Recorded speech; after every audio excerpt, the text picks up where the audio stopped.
Hello everyone, welcome back to another Stat3D5 video. I'm gonna clear this up. Okay, so in this video we are going to discuss data wrangling, data manipulation using dplyr within the tidyverse. Okay, so and we'll do demonstrations on the flights data inside this package. So if you don't have it installed, which I don't imagine that you would, we need to install packages. This thing, oops. Okay, and then it's gonna update, loaded. Yeah, I have an error message because I already have the package actually open. Okay, so this is what you would need to do. And then you should already have the tidyverse installed if you have you should have it installed already, but if you don't, same steps. Okay, so we'll load this in with the tidyverse, and then we'll look at this data set called flights. And we can see that it has a lot of rows and 19 columns. So this data set is all flights from New York City airports and Newark. So LaGuardia, JFK, and Newark from the year 2013. So lots of flights. And we can, look at the variables themselves within this flights data set by reading the documentation. One-time data for all flights that departed NYC, in 2013. And so this is a data frame with columns. We have date of the departure, the actual departure and arrival times, and carrier, flight number, just all kinds of stuff. We could also similarly view this data set.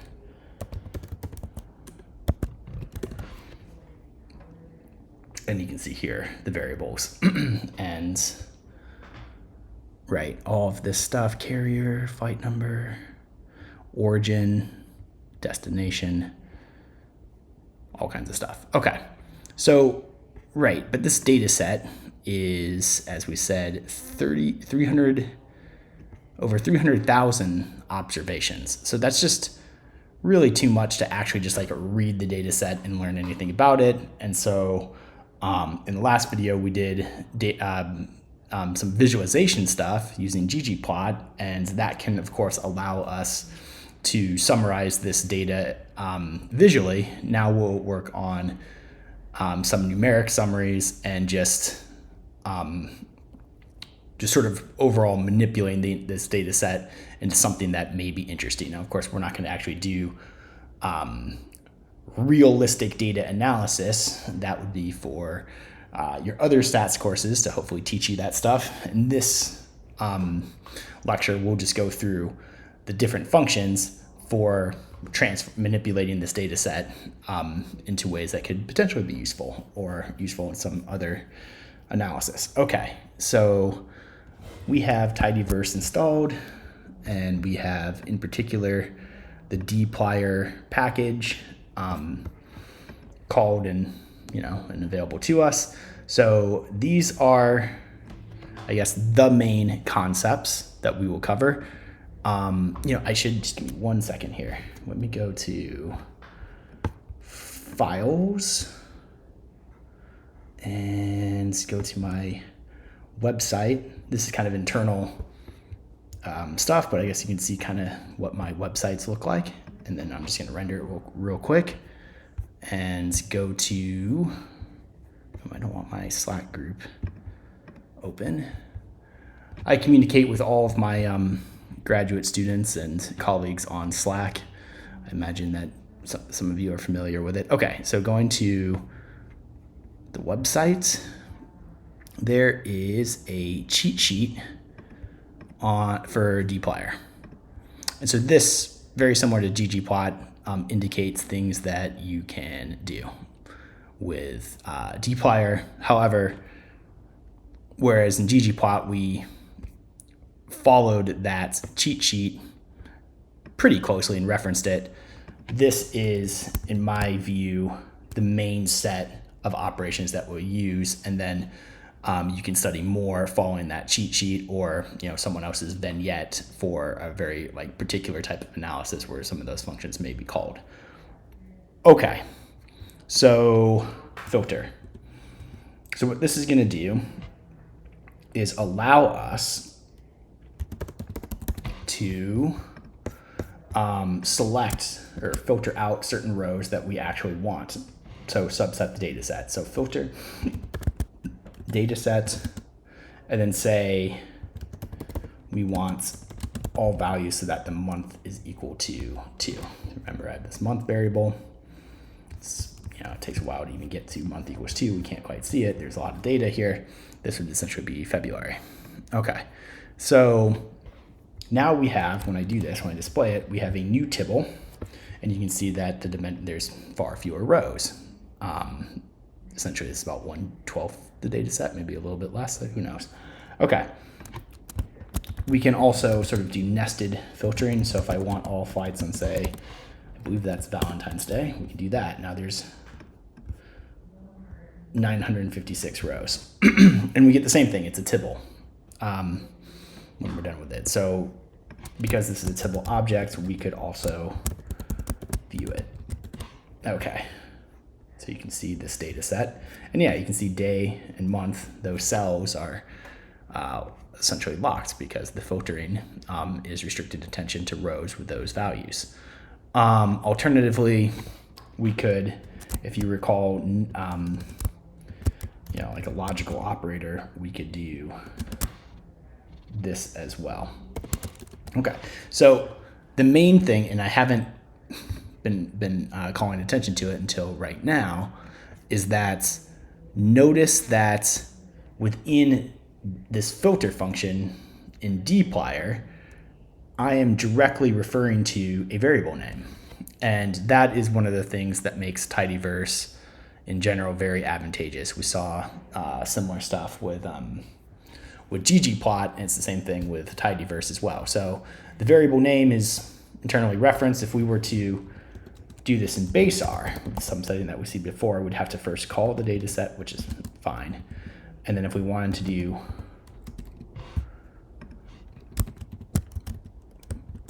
month equals 2 and day equals 14, this is going to complain. Because month isn't really something that exists, or isn't something that exists in the global environment. Month, especially attached to this data set, doesn't exist in the global environment. So we would have to do these $signs, and we would have to do this every single time. And then we can get it. Okay, it's the same thing. It's a tibble. We're just using the data frame or the subsetting rules that are applicable for a data frame, because the tibble is a data frame, and that for all practical purposes, at least in this demonstration, the two could be said to be equivalent in this case.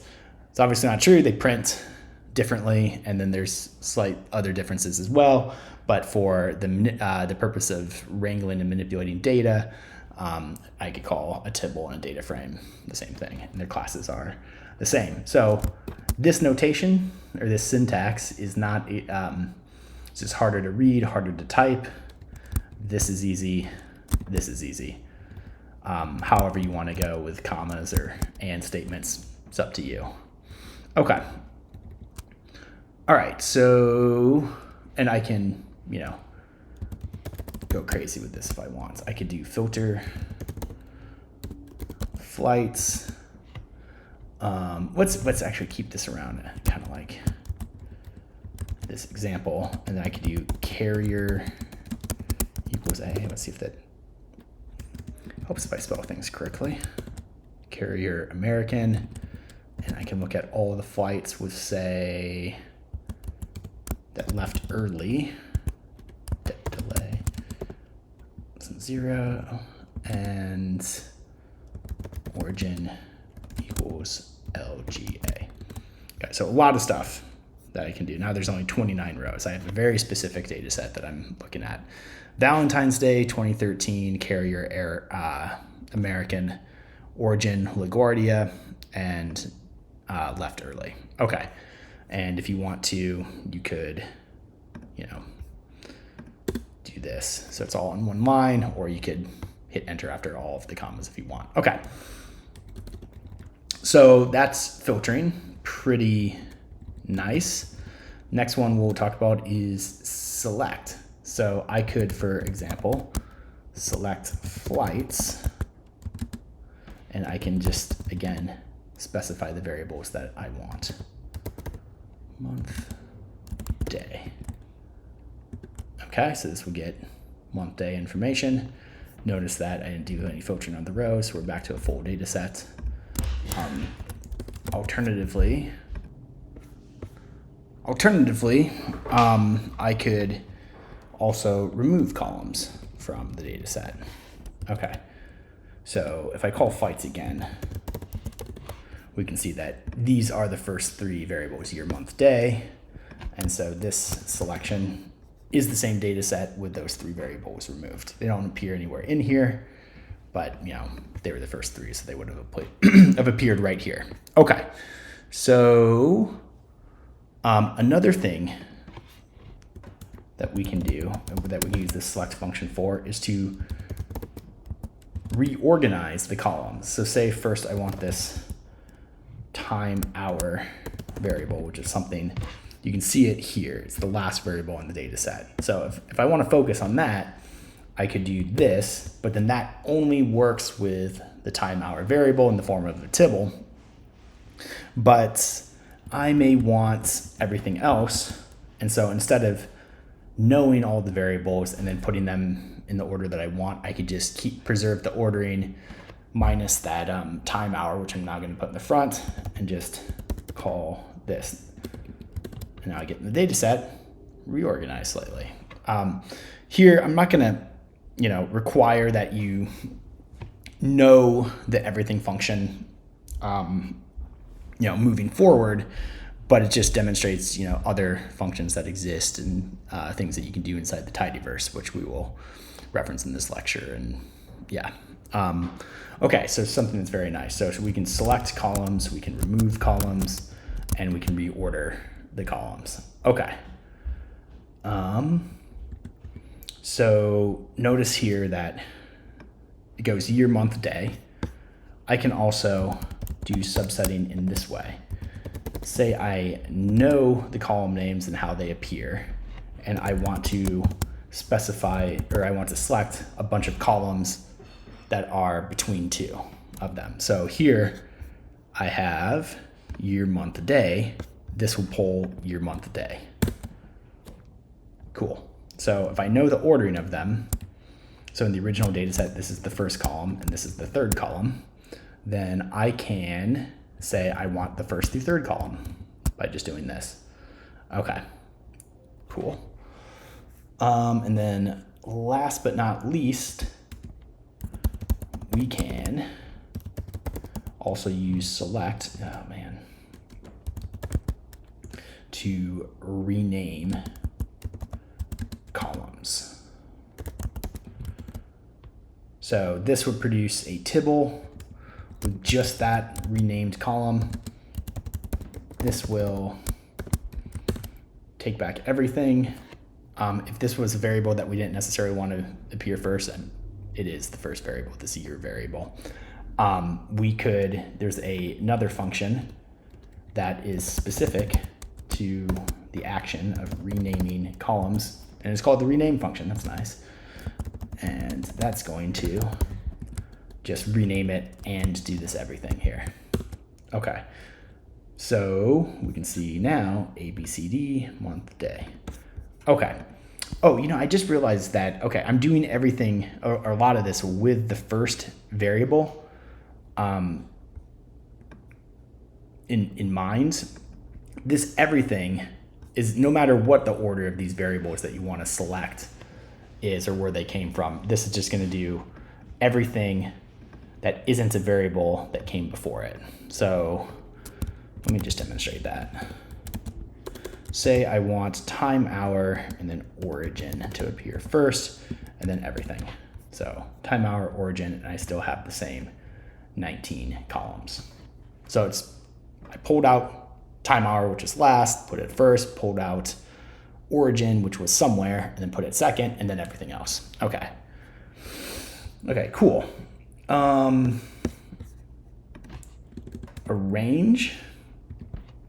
Okay, so that's going to order, that's going to change the rows so that they're in order according to some variable that we want. So let's say, dep delay is interesting. So here, so even in just talking about wrangling, I'm still doing this with respect to some interesting variables. Okay, so these would be, so it arranges it from smallest to largest. That's the default. So here we can see flights that like left considerably earlier than their stated time. Okay, so I could go the other way and discover those, really annoying, really delayed flights, and then that would be decreasing. Okay, so now I can see flights with extremely long delays. Another way of doing this is to just use, for numeric variables, the minus right here. So it's going to take this column and then negate it and then use the default from smallest to largest increasing. But on the negative, that's now largest to smallest, or sorry, smallest to largest increasing, and then negating it is going to do largest to smallest decreasing, of course. Okay, so it's the same thing. All right, so this is more general though, so we're going to keep that.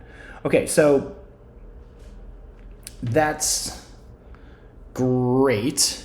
But you may want to do something where, okay, so this is all in minutes, and normally we would communicate this kind of our delays to another human in like hours and minutes, not just like straight minutes, like 1300 minutes, 1100 minutes. It's kind of hard to know how long this is. So this is now where we can get into creating variables from other variables that exist in the data set. So I'm going to mutate flights, get dep delay hours equals dep delay divided by 60. Okay, so that's going to convert the minutes, the delay times in minutes to hours, but it's a little bit annoying that a new mutated variable by default is right at the end. So what can we do? Well, we use the dplyr function, in this case mutate, to transform a tibble, and the output is another tibble or data frame. So now we could use this as input to another one of these action functions, these verbs: filter, select, arrange, mutate. So say I really want to look at this variable, I could put it first, right? So I could use select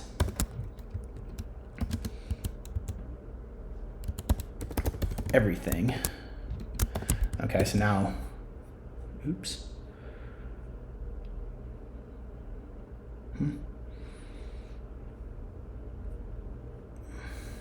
Oh, I need to do, yeah. Okay, now it's first, but now it's not in order. So I want to arrange this by desk dep delay hours. Okay, great. So now it's in, remember I'm dividing by minutes directly, like by 60. So this 0.7 isn't like 70 minutes or anything like that. It's 0.7 of an hour. So about 42 minutes. There's also some rounding going on. So keep that in mind. So this is 12.7 hours. You would say 12 hours, 42 minutes if I'm doing this correctly. Okay, so great. Actually, you know what? I'm gonna take this and keep this around. Okay, so I have that. Not useful if I want to actually visualize or want to print out that variable to get a sense of what it looks like. So I have to go through this nesting. So now this is where the pipe operator comes in handy. And we discussed this very briefly in another lecture video. But here, okay, let's look at, here's the context that we discussed it in. So let's say I have this sort of function composition here. Vector of integers from 1 to 10, mean of that, log of all that. Okay, so great. So the thing runs fine, but perhaps what I would want to do, if this was a more complicated example that was, like this, so that was, hard to read and hard to write, then I would do this. And then you can do Control-Shift-M to just make the pipe. Oops, I want to do mean. Okay. Oh, and it's got, okay, so now I get the same answer. In the previous video, we did this as a pipe operator in base R. This is actually very new to R. And so you could, it kind of raises a conundrum of which one to teach. This is in notation in general base R. This is in the notation of the tidyverse. This, I believe, came first and is something that is widely used and widely written and widely talked about. So we're going to use this notation. Sorry, base R.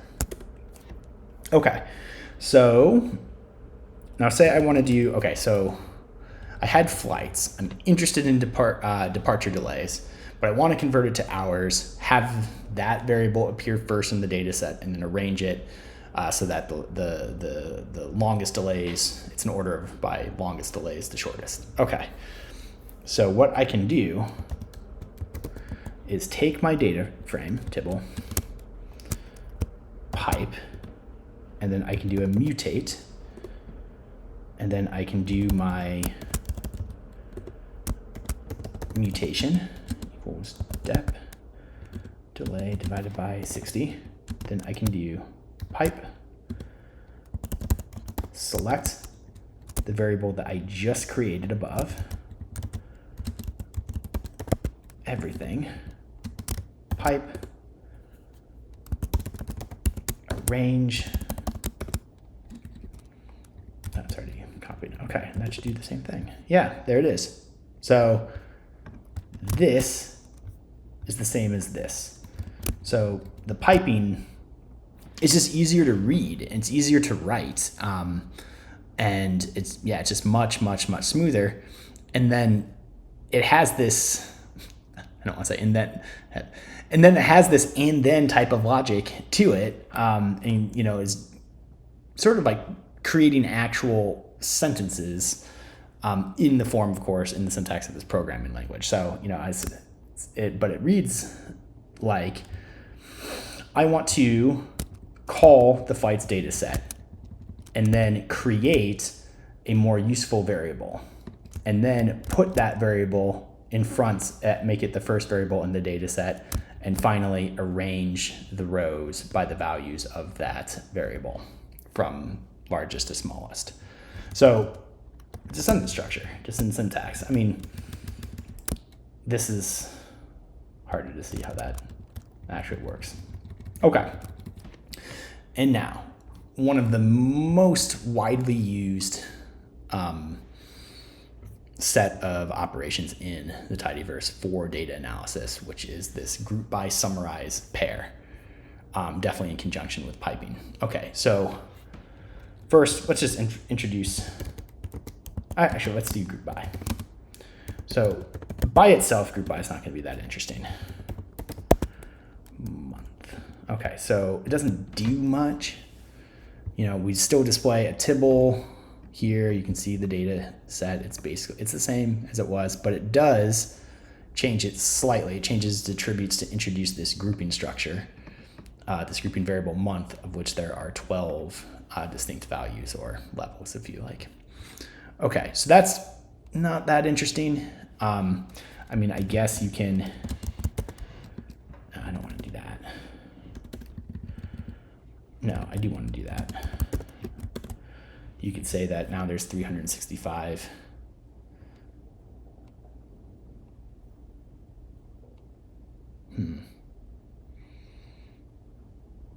Interesting. Okay. Okay, so, all right. So actually, and I should do the line here, but okay. So not that interesting itself. It just changes some attributes on the tibble. Okay.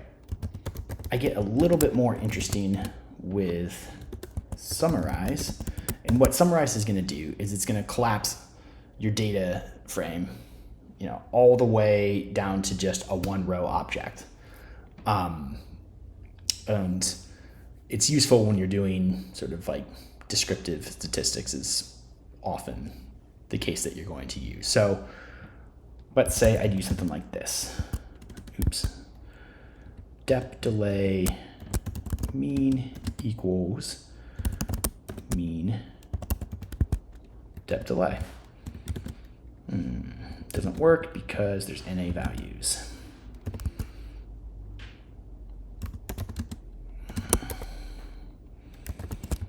Okay, so now we get the average delay time in the data set. And we can do more, we can add to this summary specified with columns. Okay, so actually I'm doing a few things here. Okay, so I don't need to give this a name or assign this thing a name, but if I don't, it's going to display mean dep delay in NA remove equals true as the name over here. So I'm giving it a descriptive name, which I think is fairly standard practice and very useful. Okay, so I'm going to do something similar. Take that. I'm going to take that. Okay. And then now we get a standard deviation. Cool. And there's a built-in function called n, which is just to count the operation or the number of data points. So in and of itself, this is fine. This is something that somewhat is interesting. It's providing a basic summary of the overall data set. But where these summaries get interesting is when you do them after doing a group by. So it's the chain of these two, which is really interesting. So say I want to first group by month, okay? And then take the summary that I have. Now I get summaries for each one of the months. So I can see where there are expected to be larger delays, which months have them and stuff. So, and then, we're counting the number of observations within each of the months. Okay, so that's really cool. I can also take my same thing and add another categorical variable, which is interesting, maybe carrier. And now look, I get broken down by month and carrier combination. Can I do arrange desk? I mean, I think this is the tibble outputs. I don't see why this is, yeah. Okay, cool. Okay, so some interesting things here. I don't know what airline this is, but it only had one flight. So, and it was delayed by 67 minutes. So there's no standard deviation because how do you compute a standard deviation from one observation? You can't. And here we get OO with a few more. But so they're not looking too good. I don't know too many of I don't know airlines. I really don't. So perhaps these are all standard.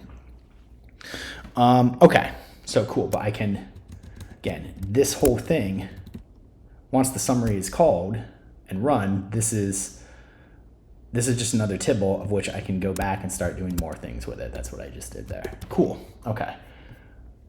I could do the same thing and just look at carriers directly and not be concerned with the month. Okay. And you can see here that there's 16 carriers in the data set. That's nice. Cool.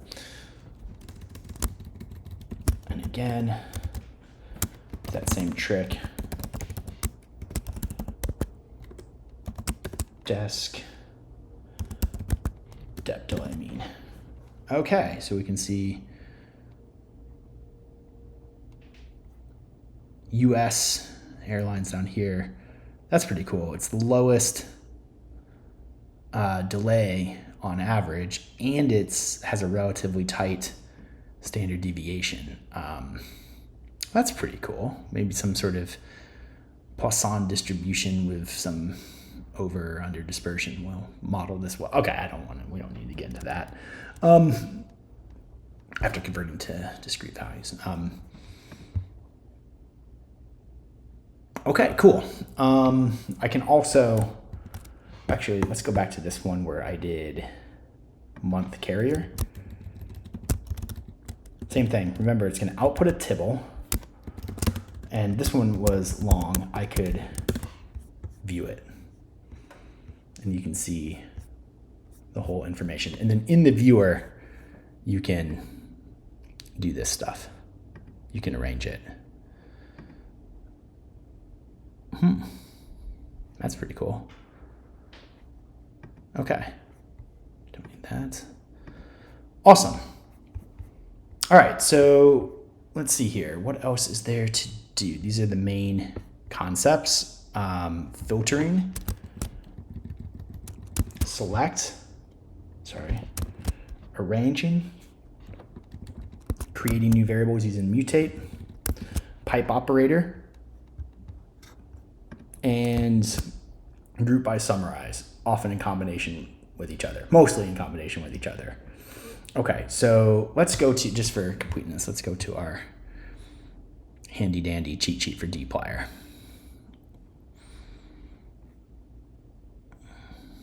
And just look at something that looks, extract cases, group by, row wise. Mutate, transmute, rename. What's something that's okay? Yeah, you can see everything. It's here. Oh, this is interesting. This is good for joining things together.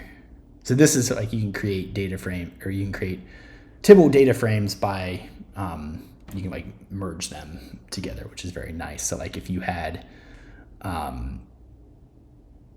let's see here, what would be a good example in this flight context? So if you had all the flights from 2013, you had all of this information, but then you had a data set that had like average cost of flight ticket or something, and now they're two separate data sets, but you want to work them together, you can join them in. And if it has the same type of identifying information on both data sets, then you can do this very easily using these joins. Okay, count, we actually did. By full join, all kinds of stuff. Wait, let's see here. Arrange. I'm looking for one in particular.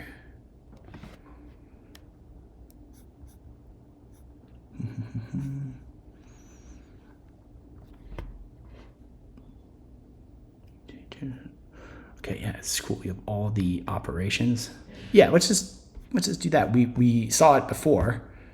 Let's do, okay, so I went to my cheat sheet, and then I saw, actually, I'm gonna do this in combination. Let's do, okay, give me 1 second. Does my cheat sheet have pull. Okay, so I have these math operations, and I want to use one of them on one of the the variable names. Okay, you know what? Okay, so I'm going to do, so here's the tibble that I have. Oh, bad.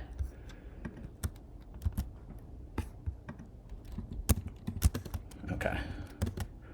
Okay, so here's the tibble that I have, and I want to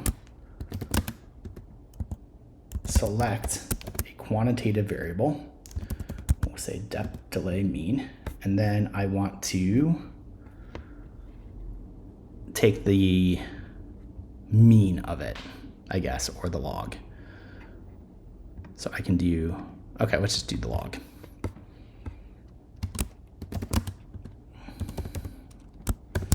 And there we go. Whoops. What happened? Oh, I know what happened. Filter greater than 0. Now, there we go. Okay, now I can take the log of everything. Great. Okay. All right, so yeah, pretty powerful stuff for data analysis. So in summary, again, we have a cheat sheet that you have for dplyr, and you have these main verbs for working with it: filtering, selection, arranging, mutate, group by summarize, and then chaining them together using the pipe operator. All right, so yeah, thank you for your attention, and I'm going to stop now, and I will see you next time and we'll go over lab 6. All right, bye.